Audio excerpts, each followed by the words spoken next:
Ito po yung pinto, yung bago mawala yung anak ko. Ito po yung pinatibag namin. Yan. Hindi pa lang po siya tapos. Kasi po, yung mga gagawa dito ay may ginagawa silang iba, parang extra lang po yun dito. Tapos, dito po, gagawa tayo dito ng cabinet. Kasi nga po, halo-halo yung gamit namin. Na siksikan kami sa isang kama. Pero may kwarto naman po silang kanila. Pero sanay nga po nakatabi ko at hindi po sila nakakatulog ng hindi ako katabi. Lalo-lalo na po yung bunso ko. Hindi po ito hihiga. Hindi talaga siya kahit anong oras.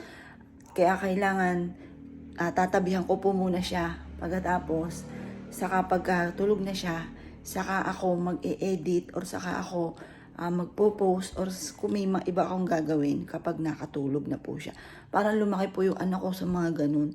Kasi sanay nga po na nakayakap sa akin, kaliwat kanan sila. Kaya, dahil lumalaki na po sila, sumisikip na po sa amin. Kaya itong kabilang side ay pinabutas ko. Tapos, ganoon nga po yung gagawin namin. Tapos, eto naman, dito ko inilagay yung videohan ko. Hindi pa po ito natatapos. Kaya parang, ang dami ko pong ginagawa. Tapos, parang lalo kong binisi. Kung dati ay busy, lalo kong binisi yung sarili ko para malibang po ako.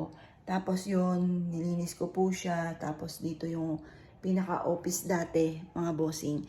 Pero doon na sila sa highway. Kaya parang gusto ko ng katahimikan. Parang gusto ko, ako lang muna dito mga bossing. Kaya eto yung ganito yung nakaplano. Na parang sumang-ayon naman si Jovelyn dahil parang lahat nakaplano. Yung sinabi ko sa kanya, anak, sa'yo yung kabilang bahay.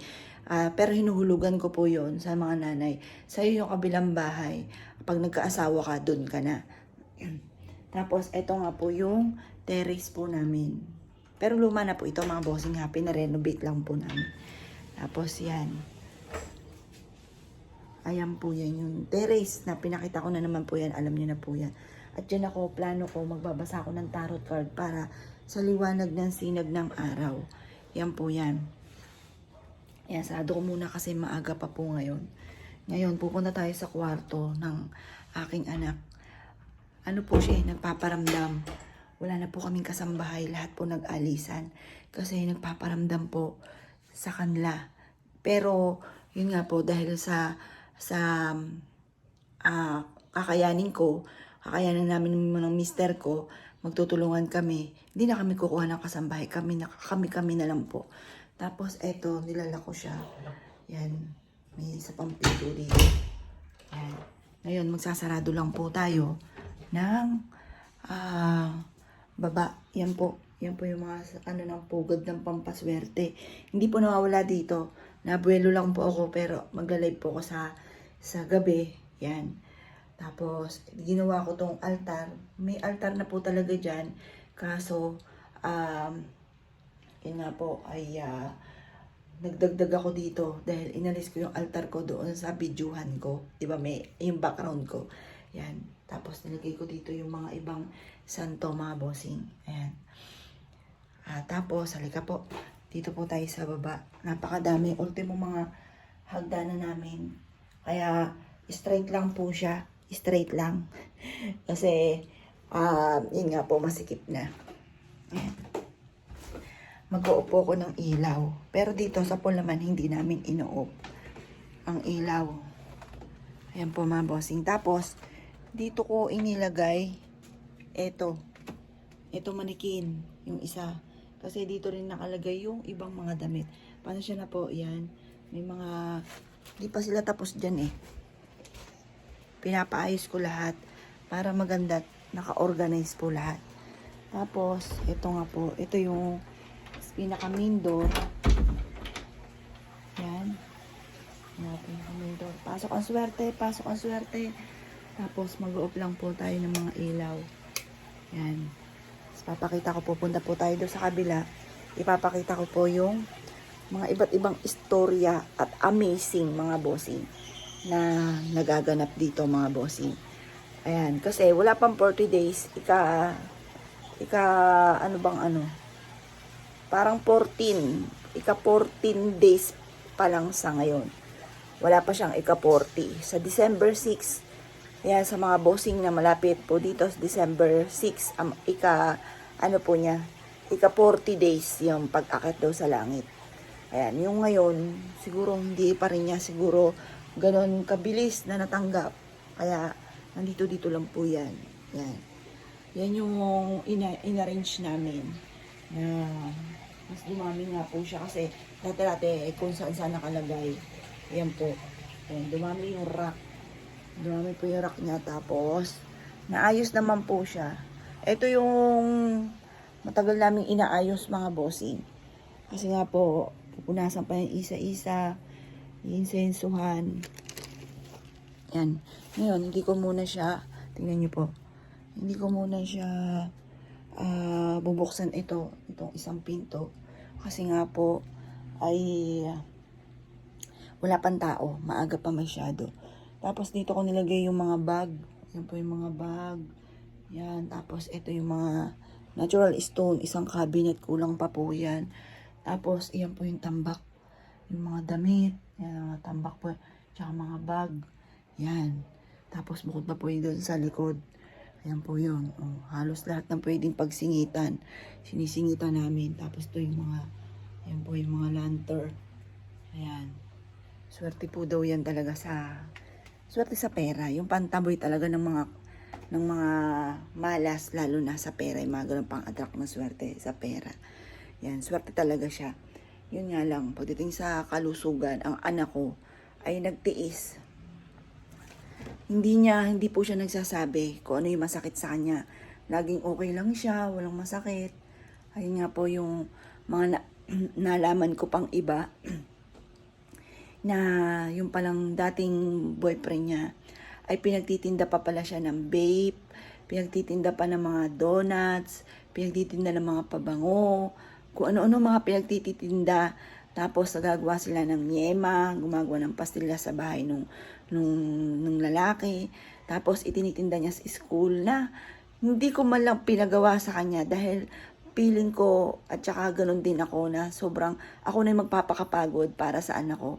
Hindi sila yung magtatrabaho. Magtatrabaho sila siguro pag nagkaroon na sila ng pamilya, yung ganon. Makatapos na sila sa pag-aaral, yung ganon.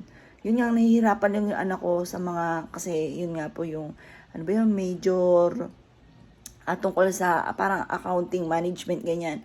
Kasi napakahaba, meron pang, basta mahaba yung ano po niya, pero in short, tungkol din po ito sa math. Yun, sabi ko, anak, kung ikaw'y nahihirapan, huwag ka na mag-aral, sabi kong ganon, tulungan mo na lang ako dito, tapos or magnegosyo ka ng sarili mo. Ganun po yun. Kaya nagpatayo din ako dati ng spa na hindi rin pala maganda dahil doon madalas nag-aaway sila. Na kumalat pa kami sa palengke dahil nga po sa kanilang madalas na pagtatalo at sinasaktan nga po yung anak ko, na pasapasa yung katawan ng anak ko. Tapos yung pala pinagtitinda pa sa school. Naku, talagang sobrang sakit. Kaya lang, inisip ko naman kung ididemanda ko pa or kung ano man ang aking gagawin. Parang, ano pa yun, masyadong maproseso, masyadong, ano po yun, parang baka yung anak ko ay hindi pa maging masaya. Hindi pa siya matahimik. Ano yung lagi ko iniisip, anak ko? Kahit minsan nga, ayaw ko. Pag nakiusap yun, mami, sige na, parang awa mo na. Kahit alam kong ano, sige na anak, basta ikaw mag-iingat ka, yung mga ganon. Yung mga ganon. Pero yung ngayon, hindi ko matanggap talaga yung mga nalaman ko na ganon ang ginagawa. Parang inabuso yung kabaitan ng anak ko na ang dami pang mga ginawa na hindi ko inaasahan, na sinasaktan, tinatadyakan pa, nag-aaway sila kahit maraming tao, iniiwanan sa mall. Tapos nagpapasundo na lang yung anak ko sa mga classmate niya. Parang wala talaga kaming kaalam-alam sa mga ganung mga pangyayari na talagang napakasakit bilang isang magulang. Dahil ako ginagawa ko lahat para sa aking pamilya. Nirakit ko lahat para sa aking pamilya. Tapos ginagano naman siya ng ibang tao. Yan, marami po tayong mga, hindi lang po ito sa mga pampaswerte. Dahil nag-ano rin po tayo, nagbabay and sell po tayo. Yun ang pinakamayor ko, mga bossing. Mabay and sell tayo, pagagandahin ko yung bahay. Yan, pagtapos ibibenta ko din yung mga ganun mga bossing. Yun ang aking pinaka-mayor na niraraket. Pero sa ngayon, parang hindi ko pa masyado kung makakaharap sa ibang tao. Pag may nagtatanong sa akin, meron pong binibentang ganito, interesado po ba kayo? Hindi pa muna ako nakakapag-reply. Parang sa ngayon, parang lutang ako, hindi ako makapaniwala na ang anak ko ay wala na. Kasi nasa isip ko, magpapacheck up lang talaga kami ng, ayun nga po, yung parang nahihirapan siyang minagawa ng sipon. Yun lang talaga ang aking nalalaman. Ayan, punta po tayo doon. Dito sa bahay namin dito, hindi ako masyado nag-i-emote. Pag pumasok na ako doon sa isang kwarto, sa isang bahay, sa kabila, kung saan nandoon si Jovelyn. Ayun, talagang damandam ako na nandoon si Jovelyn. Papakita ko po sa inyo yung mga pagpaparamdam niya na ma-amaze kayo mga bossing. Na talagang mapapaisip ka paano naisod, paano gumalaw, yung mga ganon mga bossing. Yan, punta po tayo sa kabila. Sarado ko lang po ito. Kasi sinasarado ko yan lagi. Kasi nga po, open na doon sa baba. Pero yun, pag walang tao, nilalako po kaagad. Yan, tapos, ito po yung CR. Yan, nilinis ko po yan ng gusto. Binarush ko po yan. Tapos, pero luma na po ito ha. Tapos ito, papalitan na rin po namin. Ito, parang haunted, ano po siya? Haunted mirror. Yan. Yan, kaya hindi pa lang talaga siya tapos. Ayan, mamaya na tayo pupunta ang terrace.